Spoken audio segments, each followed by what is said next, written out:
right, everybody, you can see I've got my windows drawn in. I've got my landscape drawn in. Now you're trying to figure out what's going to happen down here. I would suggest you keep it simple. Again, you're going to want to use your ruler. I'm going to put a door down here. And if you notice, I took out my vanishing point because we're done making diagonal lines now, so we don't need that anymore. So I'm just going to use my ruler. I'm going to put a couple of vertical lines in there, a horizontal line, make a little doorknob. I've got a door at the end of my room.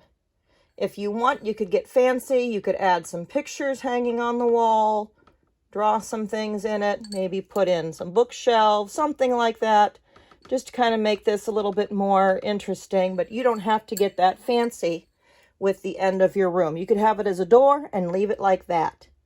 Now you're going to color the rest of this. So walls, floor, ceiling. Don't forget to add some lights hanging here on the ceiling.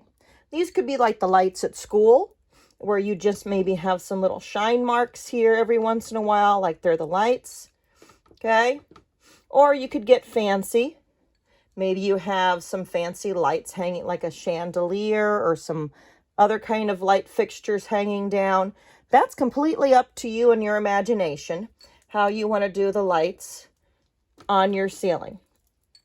You're going to want to color your ceiling. You're going to color your floor, color the end of your hallway down here, color your walls.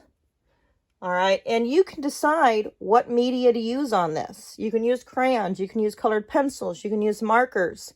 You can use whatever you have available to you at home, and you can use as many different media as you want. It doesn't just have to be one kind of color. It doesn't have to be all crayon or all marker. You can mix it up and kind of use a little bit of everything. That is completely up to you. Just keep it as neat as you can.